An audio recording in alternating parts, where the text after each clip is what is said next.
right, you just saw Lydia of the Desert, and here we have the filmmaker, and I'm just going to use the term filmmaker because I believe you wore nearly every hat that can be worn, I including did. lead actor. And I just want to say to start off that I think this is a brilliant film. I love what you did right from the beginning.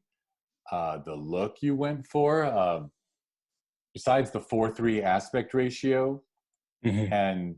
and the choice of color, the way it's washed out, um, instantly conveys the state of mind that your character is in and keeps us there. I just think that this is such a well-made, well thought out film from start to finish that I honestly find it completely engaging from start to finish. Uh, love the performances, love the story, and uh love the filmmaking that you use to capture it. Thanks so much. It's really nice to hear that. Because it was obviously a lot of work, on, wearing all the hats. Like it's like a ton of time in front of the computer, and you know, Yeah, do you want to name every hat you ended up wearing on that? let's see. I mean, I cast it. Obviously, just got some casting offices in Hollywood. Wrote it, directed it, acted in it. Obviously, financed it out of my pocket. I did the music on it, which there's a limited amount of music, but that limited amount I did. Um, yeah, I guess that's all you can do. Yeah, editor. And as the writer, do you want to share like the inspiration and how you got started on this story idea? Yeah, I mean, I grew up with the religious background. In Texas, I grew up Baptist, and I just thought it'd be interesting. I first thought I was like, I want to pair like a pastor and like maybe like a prostitute, or like just these two opposite characters. I just think that that's really interesting when you have these two like polar opposite characters and put them on a journey together and see what happens. And then I was like, well, we could do, the priest, soon to be priest, plus maybe like a more modern woman. And he's having doubts, and she's wanting to get better. And she's found herself in a bad situation with the guy that she's with, and just paired them together. And then, that was kind of the first inspiration. And I read this book by Paul Schrader called Transcendental Style in Film. And he writes a lot about like Bresson movies and like Ozu, and like, I mean, I don't think I exactly did that, but I took some from that book, and he shot in like the 4:3 aspect ratio and pretty much stayed with the same lens the entire time. Limited music, no camera movement really, which I didn't do any camera movement till the very end, with kind of the walking back to the room. So I used some aspects from that. Yeah, I mean, I think that it's funny, I hadn't identified it yet, but I think one of the appealing things about the style is it definitely does capture that 70s auteur feel. I try to go for that. I mean, I love those movies, and I watch a bunch of Criterion movies, and you know, kind of nerd out on some of that. Well, so I assume when you mentioned casting, I mean, you just had to cast uh, the best Lydia you could find. And please relay wonderful praise to your Lydia. Yeah, she just, I had a huge turnout, like a huge turnout on the casting sites, and she just came in, and I just kind of felt it like right then. Like she just had a ton of energy and a lot of stuff going on inside, like internally. And I was like, I just think she's the right one. Like, and I rewatched all the tapes and stuff, and like she just had something kind of bubbling up inside, like a lot of like internal things going on that were interesting. And I just wanted like a strong, I wanted a strong female character. I mean, it's a lot about the Paul character, but also I wanted her to go on a journey too. And and she like boxes, and like she like, she's like a tough girl kind of, you know what I mean? I tried to wrangle her to come here today, but I think she had something going on. But I thought she really did a really good job, and a lot of people I showed it to said the same. For sure. I think both of your performances are so filled with nuance, because your character is clearly going through a lot, Hmm. and so is hers. But there's no overplaying of it for either of you. You both are. We can see that these performances, the people in this film are holding themselves back most of the time, Hmm. which is I've just find really refreshing and fascinating, really, because sometimes people treat their short film as their chance to really show I can show off my range and go crazy on camera, which Yeah. works wonderfully sometimes. Uh-huh. But watching how effectively restrained you both are, I think, really shows off what talented actors you both are. Thank you. Um, I mean, what I was going for, what I was trying to go for is, I mean, restrained, and then at the end, you kind of have the big moment where he walks back to the room.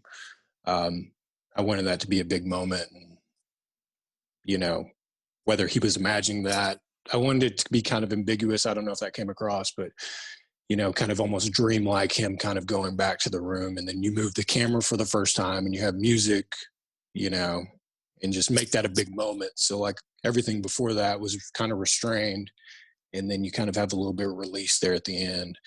But that's what I went for. That's what I was trying to go Yeah, for. and it's interesting how you say it was different. It was dreamlike. I mean, you just popped the you just gave me an inception of the idea of, because she's even dressed so conservatively when he walks back in. You almost wonder if that Yeah. is all in his mind. Yeah. I mean, Paul Schrader made that movie First Reformed recently, which uh, he kind of took the aspects from his earlier book. I mean, my film's not really that much like that, but the ending, you're kind of like, is he imagining that, or is that really happening? When he like kisses her at the end and the camera just goes around him, and I was somewhat trying for that a little bit. You know what I mean?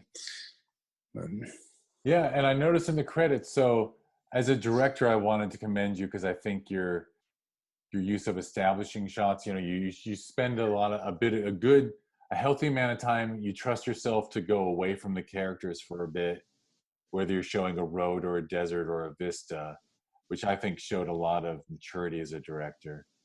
And then, cool. but Thank then you. your conversations I get completely engrossed with that conversation they first have in the desert, where I assume it's just her smoke break. Yeah, we need an excuse to pull off the road, I guess. But he didn't want her smoking in the car. But yeah, and I, just driving by this place, and it was maybe a place that she went when she was a kid. This kind of just you know desert. It's like El Mirage Lake, which is like this lake bed, and yeah, I like that scene a lot. I mean, we just wanted something kind of visually striking, and it was kind of windy, and I wanted to kind of mix like the opposites of like water on her with this dry lake bed, and it kind of went with the verse that he says, um, which she kind of brings back later. Just try to pairing opposites. And Yeah, for sure. And I guess uh, when we're in the theater, there's always the technical questions from the other filmmakers. I'm sure someone would want to know, uh, especially in that outside stuff. Was audio just impossible to get? Is that all ADR and stuff? And some of it I had to. It was just the wind. Um, the mic picked up some of it pretty good, but I had to. I probably spent the most time with sound, like more than anything. Like, just plugging that in, and some of the driving, and yeah. for sure. And then of course someone would ask how long a shoot this was. I think it was just like 5 or 6 days, something like that. Yeah. I think it ended up being about 5 or 6 days, but they were long days. Yeah, I mean, 26 minutes. I assume it was a pretty thick script. Yeah, I had to cut out some. There was a whole scene in a park with a family, um, and they had a kid, and so it it made him kind of realize what he was missing, not having a family, or if he chose the profession he was going to go into, like if he wasn't going to be able to have this family that he kind of envisioned himself having. Um, but it was a good scene. I just had to cut it out because it was, it ended up being around 30 minutes. And I was like, no film festival's going to take it if it's like over 30 minutes. But So really in 4 days, you shot 30 pages or more. well, it didn't end up, that's the thing. When I wrote it, I think it ended up being just about 16 or 17 pages. And then it just went long, like you generally hear like 1 page per minute, but that just wasn't the case with this. It was like almost like 2 minutes per page almost. And I don't know why that happened. I was going to ask you kind of, it seems like you have a pretty solid religious education, because I don't. So I actually Googled the name Lydia in the Bible to see, and she was the first convert or something. Yeah, they said she was the first woman baptized in Europe, as far as like in the Christian style. And it was it's kind of this weird, just small story. Like, she comes to Paul baptizes her, and then she asks all these disciples to stay at her house, but she was unmarried, and it was just kind of like taboo for the day. And so some people were like, like, does she have like, was she like a prostitute or something? And then like a lot of people are like, no, she's not. But it was just this weird thing, because back in the day, like people didn't have like men staying at their house if they were unmarried. And the Catholic Church has her as like a saint.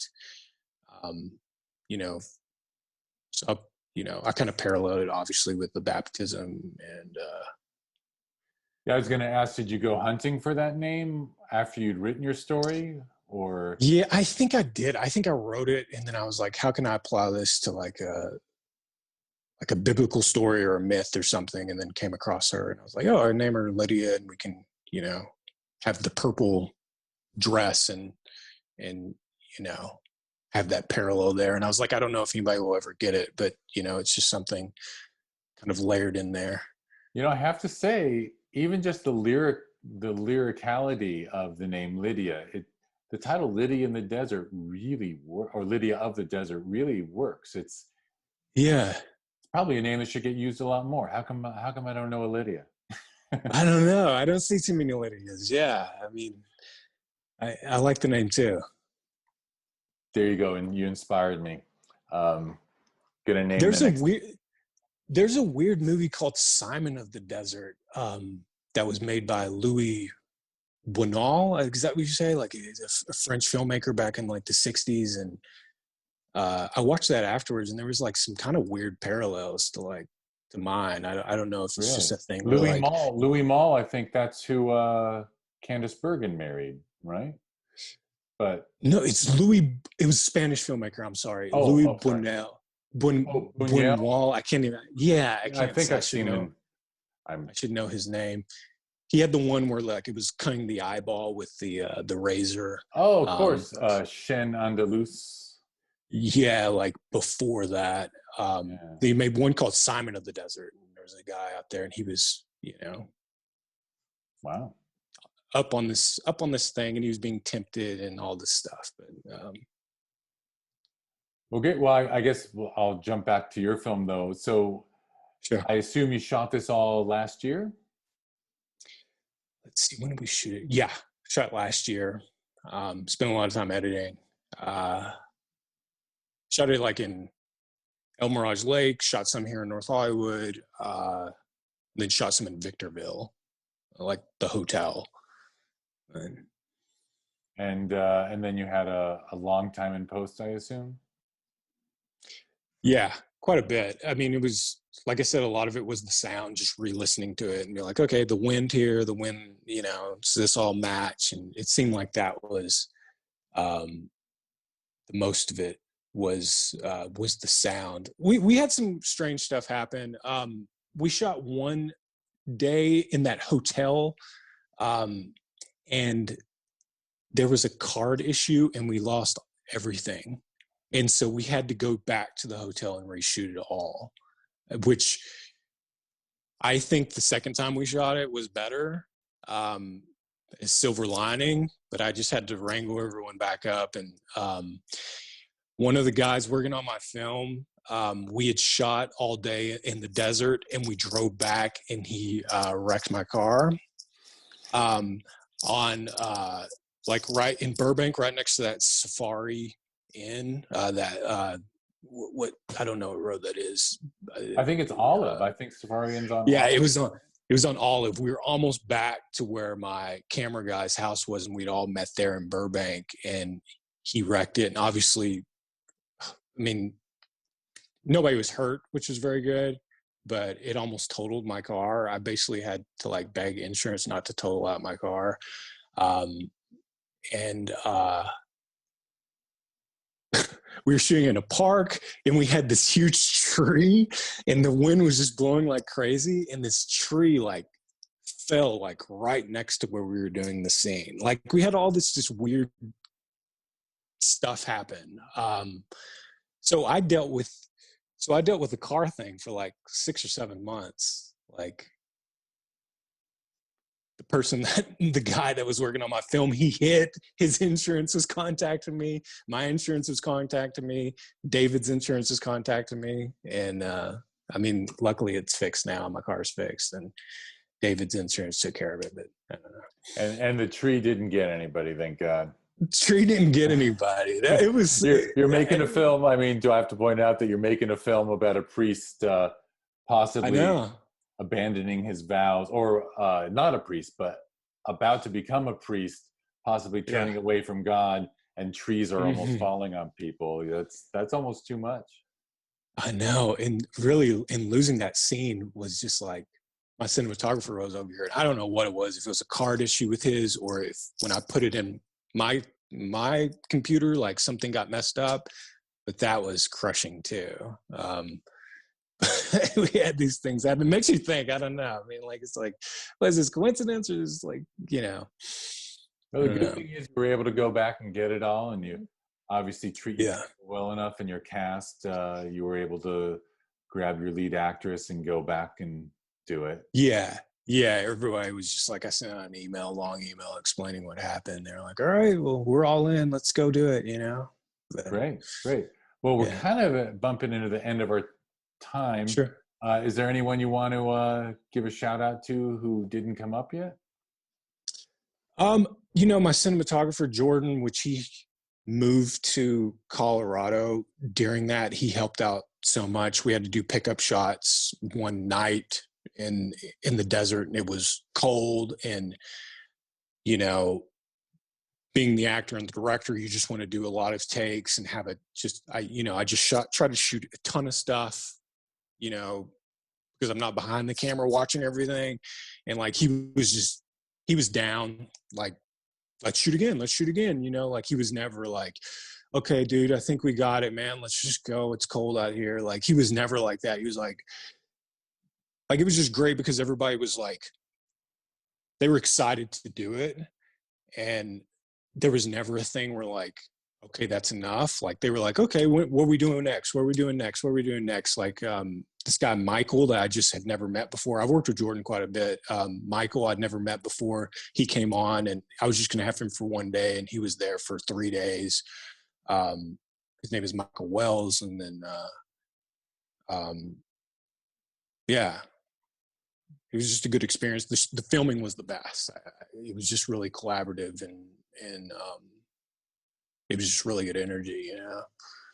That's great to hear. That's great to hear. Well, it came out as I think a really well-made, polished, mature film. Thanks so much. The kind of thing, it's wonderful when independent film, does things that we just don't really get anywhere else. I don't think we get this kind of story told this way. I mean, I think it's very original. I don't think I've seen anything like this for a long time. So it is a great Thanks so callback much. to those Artur days. I appreciate it. That's really nice to hear. All right. Well, it's an honor to have it be part of the festival, and hopefully we'll be seeing more of you. Yeah, looking forward to the mixer. I think I'm gonna make that. So Excellent. All right. Well, I'll see you yeah. there. All right. Okay. Thanks. All right, man. Bye bye. Bye.